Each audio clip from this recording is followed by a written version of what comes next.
Welcome to Cleopatra, Queen of Egypt.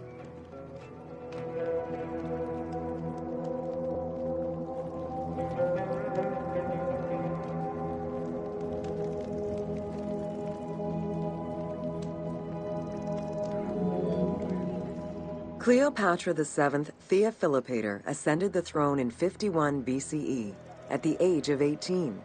Though her early attempts to maintain power were often challenged, she eventually prevailed and became the sole ruler of Egypt.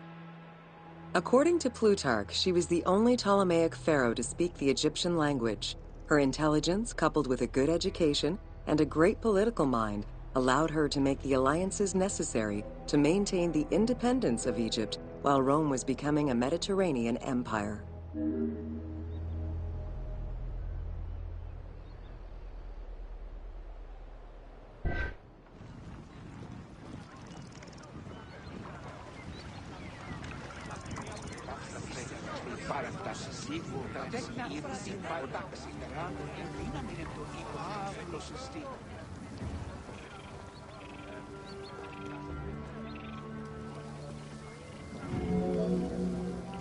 It is important to understand that Cleopatra's knowledge of Egyptian language and keen understanding of the culture allowed her to make powerful ideological reference that resonated with ancient Egyptians. By associating herself with the goddess Isis, the Divine Mother, great of magic, and repository of divine essence, Cleopatra firmly established herself as the protector of the two lands and legitimized her place on the throne.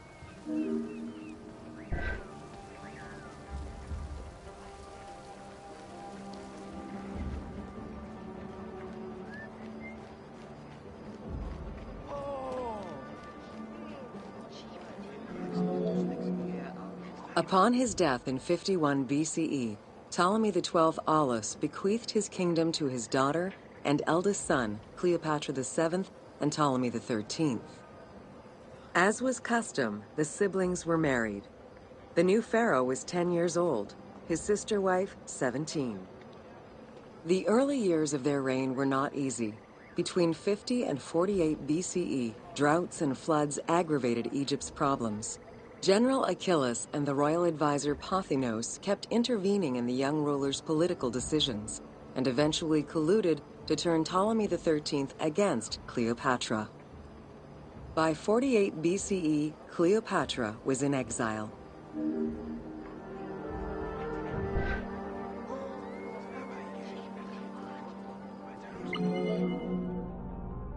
During Cleopatra's exile, the Roman Empire was not without its own internal conflict. Caesar and Pompey were at war with one another, and after his defeat in 48 BCE, Pompey fled to Alexandria in the hope of finding refuge. This turned out to be an unwise decision. Listening to his advisors, Ptolemy XIII elected to have Pompey assassinated, his head kept as a gift, in the hopes of acquiring Caesar's favor. This gambit backfired. Instead of earning approval, the murder of a Roman greatly angered Caesar.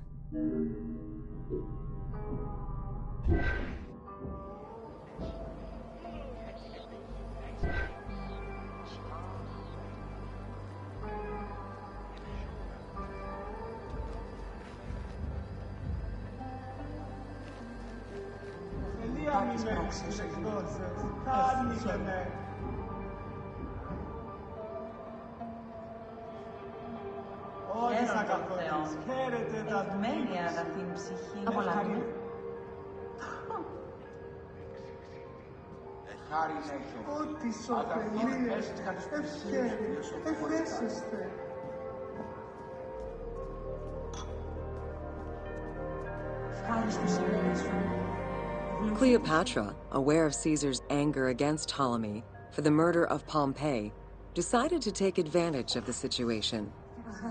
She returned to Egypt in secret, hoping to establish an alliance with one of the most powerful men of the time. Outside of the legend, where she had herself smuggled into his quarters in a carpet, what exactly happened during that fateful meeting remains a mystery. However, Caesar seemed to see a better ruler for Egypt in Cleopatra than in her young and too easily influenced brother. Invoking Ptolemy XII's will, Caesar attempted to mediate peace between the siblings.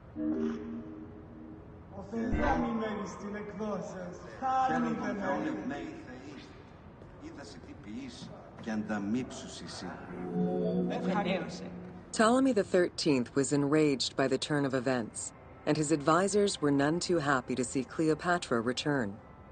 Urged on by General Achilles and Pothinos, the young pharaoh plotted against Caesar and Cleopatra, resulting in the siege of Alexandria in 47 BCE.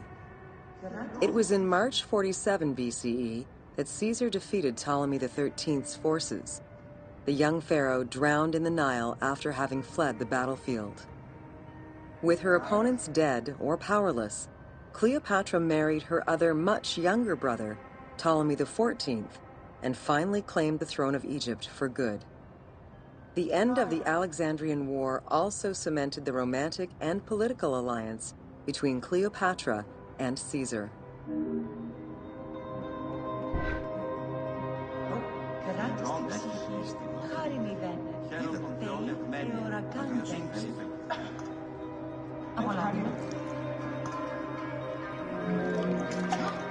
In June of 47 BCE, Cleopatra gave birth to a son, whom she called Caesarion. Caesar did not accept the boy as his heir, choosing instead his nephew Octavian. Nonetheless, on his return to Rome, Caesar invited the queen and her brother husband to stay in the city. Her presence still drew much disapproval from the Senate. Always a strategist, Caesar left 4 legions in Egypt, and a man he trusted to direct Egyptian affairs, giving him control of the wheat supplies essential to Rome. Cleopatra and her entourage remained in Rome until March 44 BCE, when Caesar was murdered.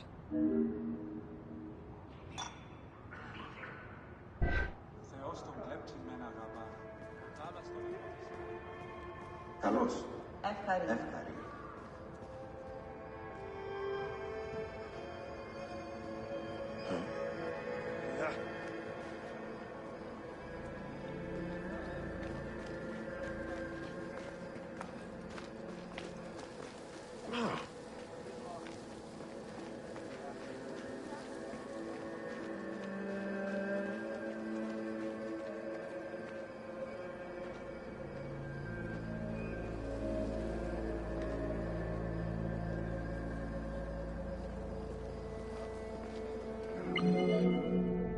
Caesar's most faithful ally, Mark Antony, often visited the Queen of Egypt during his stay in Rome. Unlike most, he recognized the legitimacy of Caesarion, the natural son of Caesar.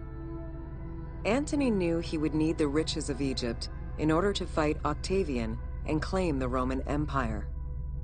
Cleopatra, in return, saw a powerful ally.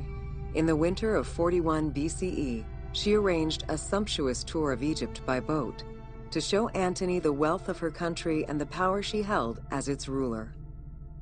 A romantic and political relationship followed. The Roman Senate was once again most displeased. To calm spirits in Rome, Antony married Octavia, sister of Octavian.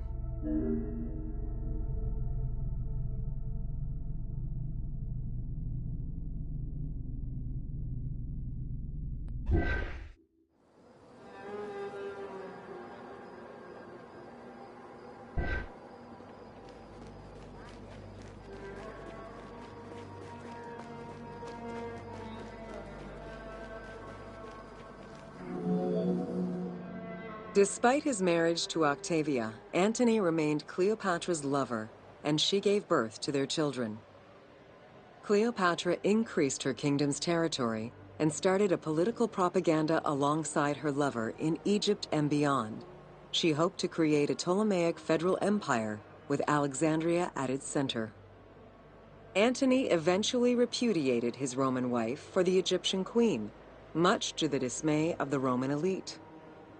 However, while Mark Antony focused on Egypt, Octavian carefully gained military and political ascendancy over him in Rome.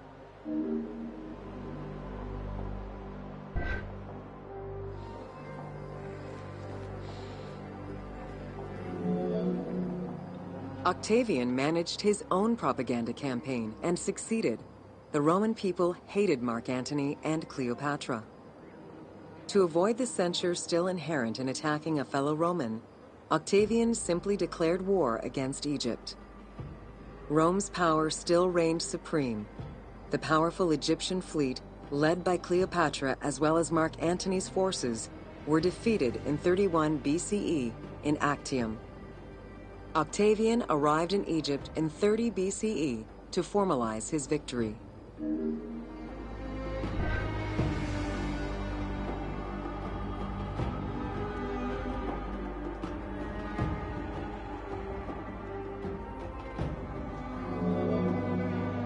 The following events remain difficult to confirm due to the many versions and legends around them. It is believed that after hearing a rumor about Cleopatra's suicide, Mark Antony committed suicide himself. He was brought to the queen as he slowly passed away. Knowing that Octavian would have her chained and paraded through Rome in defeat, Cleopatra planned her own suicide.